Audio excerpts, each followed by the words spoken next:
Motor on ಮಾಡಿದೀನಿ. Stand ಒಂದೇ ನಂಬ್ಕೊಂಡಿದ್ರೆ ಆಗಲ್ಲ ಜೀವನಗಳಂತ. ಮತ್ತೆ 12 ಗಂಟೆ ಮೇಲೆ ಒಂದು ಪೋರ್ಟರ್ ಬಾಡಿಗೆ ಬಂತು. ನಮ್ಮ ಏರಿಯಾದಿಂದ ಕಗ್ದಾಸ್ಪುರ 1.5 ಕಿಲೋಮೀಟರ್ ಇತ್ತು. ಲೋಡಿಂಗ್ ಪಾಯಿಂಟ್ ಇದೆ, ಅಪಾರ್ಟ್ಮೆಂಟ್ ಒಳಗಡೆ ಲೋಡಿಂಗ್.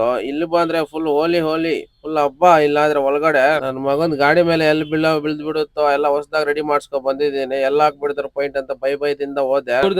ದೂರದಿಂದ ನಿಲ್ಸ್ಬಿಟ್ಟು ಅಲ್ಲಿಂದ ಲೋಡ್ ಮಾಡ್ಕೊಂಡು ಬಿಟ್ಟೆ. ಅನ್ಲೋಡಿಂಗ್ ಪಾಯಿಂಟ್ ಬಂದು 9 ಕಿಲೋಮೀಟರ್, 8.7 ಇದೆ ಅನ್ಲೋಡಿಂಗ್ ಪಾಯಿಂಟ್. ಬಿಲ್ಡಿಂಗ್ ಅಲ್ಲಿ ಒಳಗಡೆ ನಾನು ಸ್ವಲ್ಪ ಹೆಲ್ಪ್ ಮಾಡ್ಬಿಟ್ಟು ಅನ್ಲೋಡ್ ಮಾಡ್ಬಿಟ್ಟು ಬಂದ್ಬಿಟ್ಟೆ. ಇನ್ನು ಮಧ್ಯಾಹ್ನ ಆಯ್ತು, ಇನ್ನ ಹಸು ಐತಾಯ್ತಂತ ಹೋಗಿ ಆಂಬೂರಲ್ಲಿ ಒಂದ್ ಕುಷ್ಕ ತಿನ್ಕೊಂಡು ಸ್ವಲ್ಪ ಹೊತ್ತು ಕುತ್ಕೊಂಡೆ. ಬಂತು ಒಂದ್ 2 ಅವರ್ ಆದ್ಮೇಲೆ ಒಂದ್ ಲೋಕಲ್ ಬಾಡಿಗೆ ಬಂತು. ಮಾದೇಪುರ ಪಕ್ಕದಲ್ಲಿ ನಕ್ಕುಂದಿ ಅಂತ ಐತೆ, ಅಲ್ಲೇ ನಕ್ಕುಂದಿದಲ್ಲೇ ಗುರು ಪಿಕಪ್ ಪಾಯಿಂಟ್ ಹತ್ರ ಹೋದೆ. ನೋಡಿದ್ರೆ ಅವ್ರ ಕಸ್ಟಮರ್ ಒಬ್ರು ಇದೀನಿ, ಅವ್ರು ಮುಸ್ಲಿಂ ಅವ್ರಂತೆ, ಉಪವಾಸ ಇದೀನಿ, ಹೆಲ್ಪ್ ಮಾಡಿ ಅಂದ್ರು. ಸರಿ ಹೆಲ್ಪ್ ಮಾಡ್ಬಿಟ್ಟು ಲೋಡ್ ಎಲ್ಲ ಇಬ್ರು ಮಾಡ್ಕೊಂಡು, ಪಕ್ಕದಲ್ಲೇ ಜಾಸ್ತಿ ದೂರ ಇದ್ದಿಲ್ಲ, ಹಂಗೆ ನಾನು ಕೈ ಹಾಕ್ಬಿಟ್ಟು ಅನ್ಲೋಡ್ ಎಲ್ಲ ಮಾಡ್ಕೊಂಡು. ಇವತ್ತು 2 ಆರ್ಡ್ರೆ ಹೊಡೆದಿದ್ದು, ಜಾಸ್ತಿ ಏನ್ ಬಂದಿರ್ಲಿಲ್ಲ.